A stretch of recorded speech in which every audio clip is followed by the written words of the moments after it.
Here is the one thing most fitness advice gets completely wrong when it comes to aging.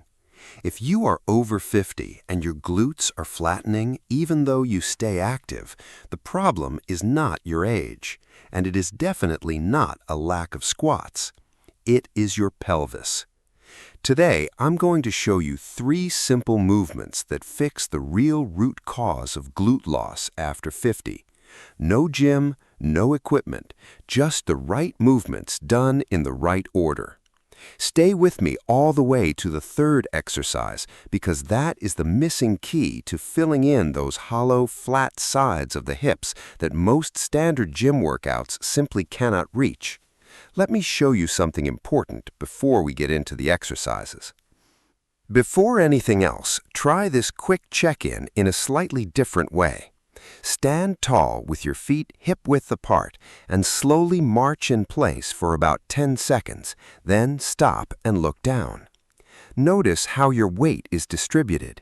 Does one foot feel more loaded than the other? Do your hips feel slightly shifted to one side? Now, place your hands gently on your hips and take a few slow steps forward. Does one side feel tighter, weaker, or less stable? If you notice any of that, your pelvis may already be out of balance, and that imbalance is quietly muting your glutes every single time you move. Your brain has literally lost the signal to those muscles. Here's why that matters. Your pelvis is the structural foundation of your entire lower body. When it is correctly balanced, your glutes, particularly the gluteus medius, the muscle responsible for the rounded, full shape on the sides of your hips, can fire effectively and respond to movement. But after 50, years of sitting and reduced movement cause the pelvis to tilt or rotate, often very subtly. You won't feel it happening. There's no dramatic pain signal. What happens instead is that the brain-to-muscle connection gets disrupted. Other muscles, your lower back, your hip flexors, your quads, step in to compensate. Your glutes stop being recruited properly. And over time, they weaken, flatten, and disconnect from movement entirely. This is why you can stay active, walk regularly, and even do exercises like squats or bridges and still notice very little change in shape. The muscle is not broken, it's simply not receiving the signal it needs. And here's the part most people miss. It's not that common exercises don't work, it's that for many people over 50, they stop reaching the muscles that matter most. A 2019 study published in the Journal of Orthopedic and Sports Physical Therapy confirmed this directly. Individuals with pelvic tilt or asymmetry showed significantly reduced glute activation even while performing standard glute exercises. The fix, therefore, cannot start with doing more. It has to start with restoring pelvic balance and rebuilding the connection that tells your glutes to engage. That's exactly what these 3 exercises are designed to do. Exercise 1. Wall hinge with lateral shift.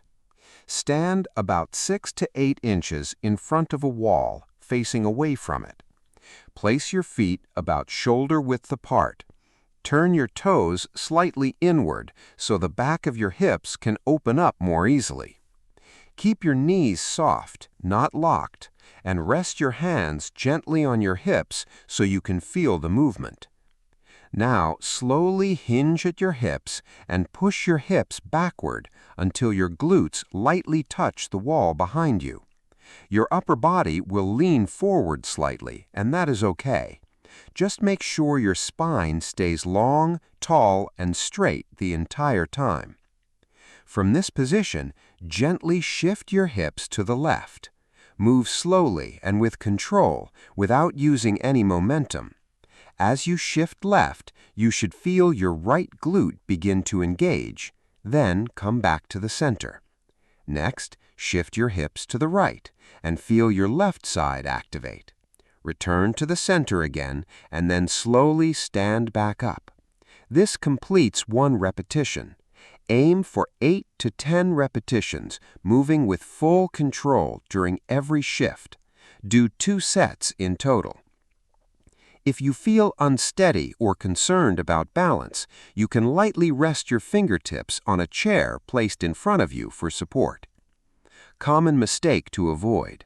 This movement is a hip shift, not a twist of your upper body. If your nose or shoulders are moving side to side, you are not targeting the right area. Keep your upper body as still as possible and let your pelvis do the movement. That difference is very important. What you should feel. You should notice a gentle but clear engagement on the outer side of the hip you are shifting away from. You should not feel this in your lower back or thighs. The focus should stay in the outer hip. If you feel it there, you are doing it correctly. This is not meant to be a strength exercise. It is a retraining movement. The goal is to restore balance in your pelvis and reconnect your brain to your glute muscles before asking them to handle heavier work. Think of it like restarting the signal before adding effort.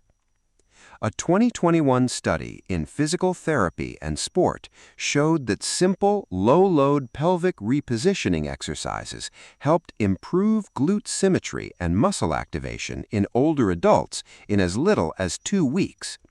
It may look like a small movement, but it can create a powerful result. Now that the connection is improving, it is time to begin building strength. Exercise 2. Wall-facing squat with calf raise. Stand facing a wall about 6 to 8 inches away from it. Position your feet slightly wider than hip width apart. Turn your toes outward at about a 10 to 15 degree angle. Place both hands gently on the wall at about shoulder height for light support. Slowly lower yourself into a squat with control. Keep your chest lifted and your posture tall. Your knees should move in line with your toes as you go down. Aim to lower until your thighs are at about a 45 to 60 degree angle. There is no need to go deeper than what feels comfortable. Once you reach the bottom of the squat, slowly rise up onto your toes. Move with control and avoid rushing. Hold that position for 1 to 2 seconds at the top. Then gently lower your heels back down. After that, press through your feet and return to a standing position. Perform 10 to 12 repetitions and complete 2 to 3 sets. Throughout the movement, keep your knees gently pressing outward.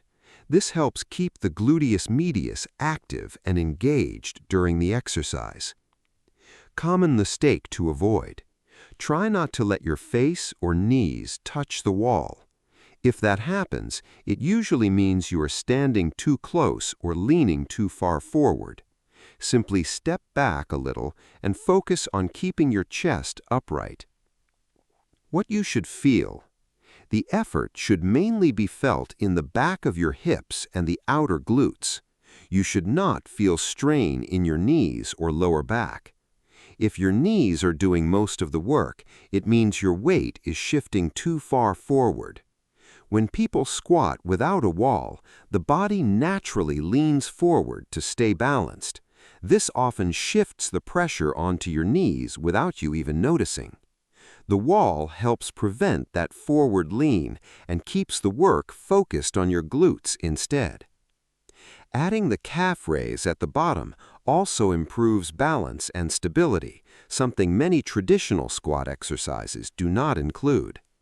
A 2022 study in the Journal of Aging and Physical Activity found that combining strength and balance in lower body exercises improved muscle tone and reduced the risk of falls in adults over 60, even without using weights. Now that you have started building strength in the right position, the next step is to focus on the muscle that creates the shape most people are missing. Exercise 3. Standing hip abduction with pelvic control. Stand next to a wall or a sturdy chair. Place one hand lightly on it for support. Keep your feet about hip width apart and stand tall without leaning to either side. Before lifting your leg, gently draw your lower abdomen inward. This is not a strong or forceful movement, just a light engagement to help stabilize your pelvis. Now, slowly lift your outer leg to the side. Keep your foot either flexed or in a neutral position.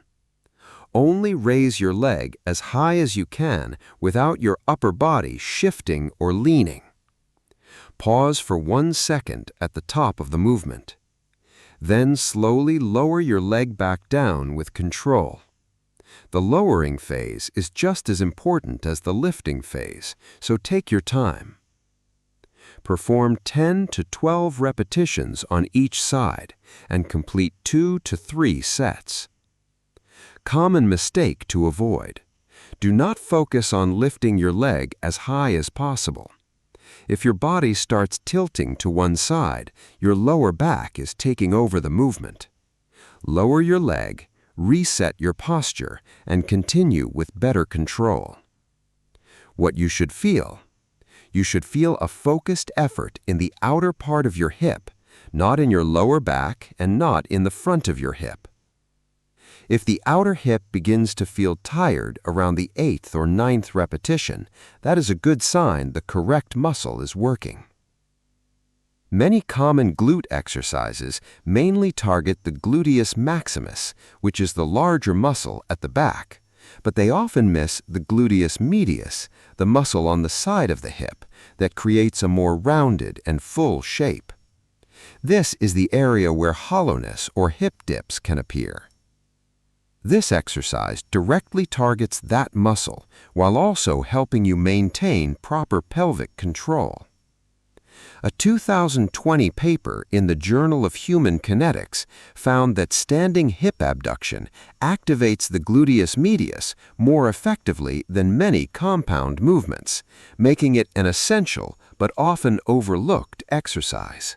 These 3 movements are designed to work together as one complete system, and the order you follow truly matters. The first movement helps bring your pelvis back into balance and reconnects the signal between your brain and your muscles. The second movement then builds real, everyday strength in your glutes while your body is in the correct and safe alignment. The third movement focuses on the specific muscle that plays the biggest role in shaping the sides of your hips. When you practice these exercises 2 to 3 times per week on a regular basis, you are not just working your glutes, you are strengthening the foundation of your body in a way that can support you for many years ahead. Many people begin to notice improvements in how their body feels and moves before they actually see physical changes. You may feel more steady while walking, more confident when standing up from a chair, or more secure when stepping off a curb. These are important signs. They show that your body is responding and the system is doing its job. If this helped you better understand something that has been frustrating you, consider sharing it with someone else who may be going through the same experience. And feel free to leave a comment below. I would truly like to hear about where you are starting from and what challenges you have been facing. This is not only about building muscle, it is about creating a strong foundation so you can move more freely, feel more stable, and trust your body again for the years ahead. That is something truly worth taking the time to do right.